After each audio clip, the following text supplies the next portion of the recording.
Hey, welcome back. There are people who have, as I promised, I'll talk about startups and some of the issues around startups. So there are people who have decided they're not going to get employed. They will be looking out to come up with solutions that are going to impact or solve problems in the society. And they are founders. And sometimes you decide that you're not going to walk that journey alone. You want someone else to bounce off ideas and also to lift you up when you've burnt out because that journey is tumultuous. I'm not only an advocate of the High Court, I am a founder. I'm in that tech space. I founded a couple of successful startups, and I know how that journey can be tumultuous. So today I want to talk about founders agreement. So you've come, the two of you, the three of you, the four of you, and you want to build a startup.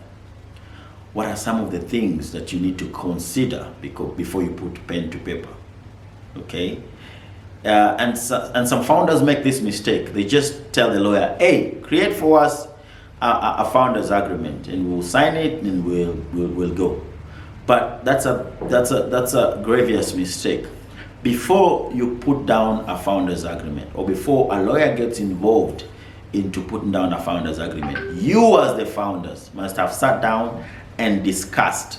Perhaps it's wiser to contact a lawyer first and tell them, hey, we're planning, this is our startup lawyer. This is our startup, this is what it does, these are the number of founders. We want to put down a founders agreement with you, but we would want you to advise us on what are some of the things that we need to go retreat, sit down, and have a conversation about. Right? So today I'm going to talk about those things that you as a founder need to sit down with your co-founder and discuss so that by the time you're presenting it to your lawyer, you are aligned. It is important for you to have a meeting with your co-founders so that you're aligned, so that you're on the same page, so that you have a balanced kind of relationship, so that you mitigate conflict, and so that you set yourself up for a very strong foundation for future and for posterity. And in doing this, you'll create more confidence with investors. You'll create a better foundation for compliance with the law, and you'll generally set yourself up for a more successful startup. So what are these issues that you need to look at? So number one, you need to ensure that you've discussed the vision and the goals, lest you get to bed with a co-founder who is not aligned on the vision or who's not aligned on the goals. So you need to know, what do you want to achieve? What is your idea of success? You need to know who is your target market, how you're going to approach the market. So the vision has to be very well understood by all the founders for you to say that you're going to build that startup together. The second issue you need to have agreed on is the roles and responsibilities. You need to know who's going to take care of what, who's going to be taking care of the strategic elements, who's going to be taking care of the tactical elements, who's going to be taking care of the operational elements. That has also to be clear among the founders who's going to take care of what, lest you cross each other or you duplicate your roles. The other third thing, and I think is the most important elephant in the room, is a discussion around equity. Who's going to have more stake in the company? Are we going to have equal stake as co-founders? That, I think, is the biggest elephant in the room, and the biggest mistake founders make is they don't talk about it. So they start running their business, they start putting pieces together to make their startup work. And then down the road, now everyone is asking themselves, but who's getting what? Hey, I'm putting more into this, or I have this particular skill that's being utilized more than the rest of you, but we can't get equal shares. So equity and stake is also a very important thing that needs to be discussed. And how do you discuss equity? Let me expand a bit more on that equity, because I think it's the elephant in the room. You need to make considerations like who's contributing what, whose idea was this in the first place, and who's coming up with industry experience, who's coming up with technical skills that are crucial to our success. So you need to sit down and discuss all that. If you find that you're not making headway, there are tools that are out there that you can utilize to ensure that you arrive at an equitable percentage for each co-founder based on their contribution. So there are founder equity calculators that you can search online. It helps you set accounts for the three of you or the four of you founders, and you answer a set of questions on different aspects of the startup, and at the end of the some sort of interview or questionnaire, it auto generates the proposed equity for each of the founders. So equity again is something that you really need to sit down early in the game, discuss before you start making progress. The other thing that you need to discuss is vesting schedules. So what are vesting schedules? Vesting schedules are basically saying, hey, these shares are not going to crystallize until we have achieved certain milestones, or until there is time affliction or time has lapsed for a particular number of years. It could be 2, it could be 1, it could be 3 years. This is just to ensure that you secure the involvement of all the founders. There are founders who start out, it gets hard down the road, and they decide, man, I just need to walk out of this thing. And everyone else then is left to put in the work, and yet you're already assigned to them shares. So vesting schedule is very, very important, just to ensure that people put or have their skin in the game for a duration of time to ensure that the success of the startup. You also need to discuss contributions. So how much is everyone contribute? Capital contributions. Because the capital contributions also form a basis for the equity. So are you going to be contributing money? Are you going to contribute your connections? Are you going to contribute your skills? That has to be very clear. There are founders who have money. There are founders who know people. They know venture capitalists, they know investors. They are founders who understand the business or have domain or industry experience. So that contributions has to be quantified and agreed amongst the founders how it's going to be treated. You also need to prepare for when a founder is going to leave.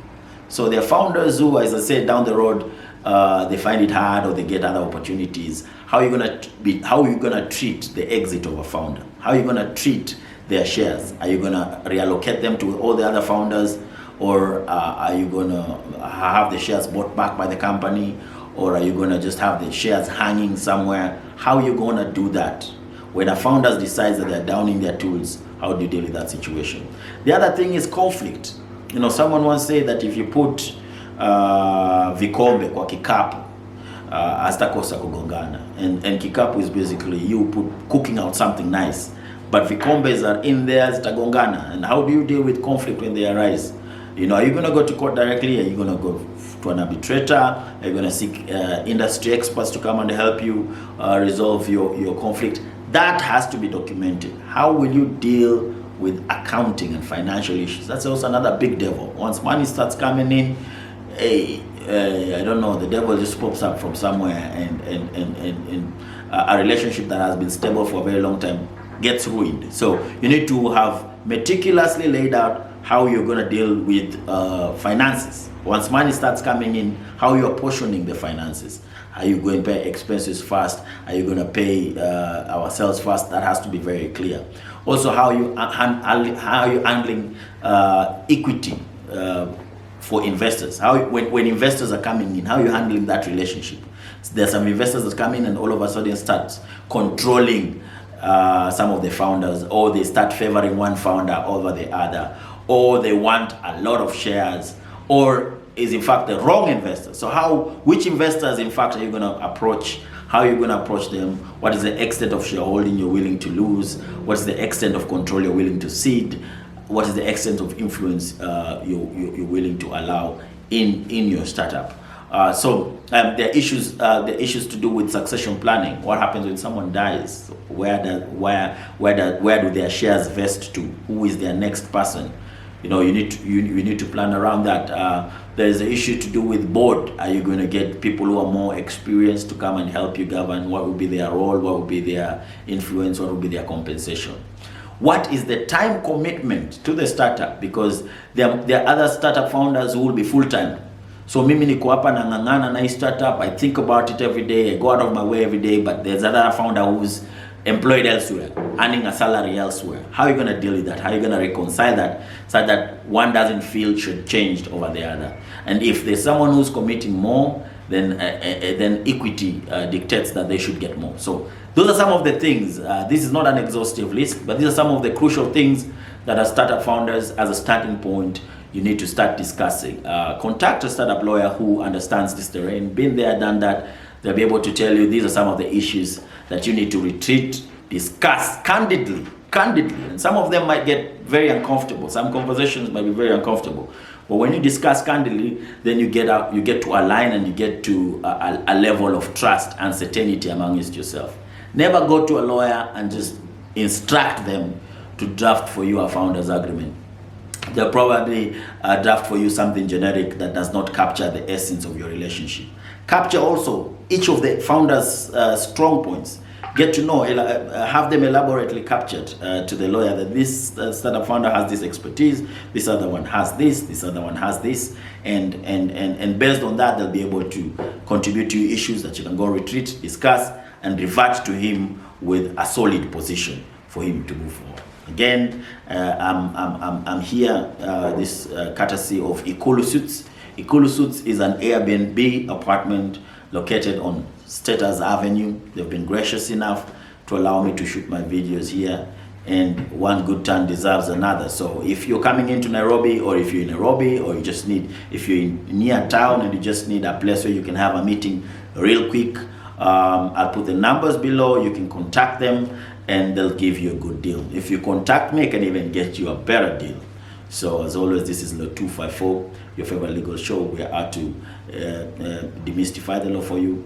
I give you useful tips and guidance on how you can interact with the law on a day-to-day basis. I'm Wakili Kitty, and it's been a pleasure doing this. Kindly subscribe. Welcome to Ikulu Suites, the apartment. First thing that greets your eyes is this beautiful arched cathedral mirror that ushers you into a cozy living area that's so massive.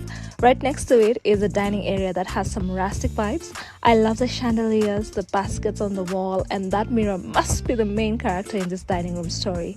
Right next to it is a kitchen that's fully equipped with all the appliances that you would need for your stay. At this point, I'm tempted to say it's the little things because, these plates are everything. I'm generally obsessed with cute plates, but these peach plates, oh my goodness, they're just over the top. They're my highlight in this entire kitchen. This apartment has 2 bedrooms and 2 full bathrooms, and this is how the smaller washrooms look like. Over to the first bedroom, I love the combination of the wooden floors, the wooden bed, the crispy white beddings, the wall-art scones, and that painting is perfection. This is the bigger washroom. It has a tub and a sink and washing area. And now to the main bedroom. It has the same vibes as the other one. Again, the combo of the wooden bed and the crispy white bedding is just a dream. This room is much bigger than the other one, and we have to give that bed a bounce test. And oh my goodness, I kid you not, this is one of the most comfortable beds I've ever slept on. Love that they also have a generous supply of towels and beddings. And just don't get me started on the views. Wow, to get this entire place for $6,500 a night? Come on now, what a steal.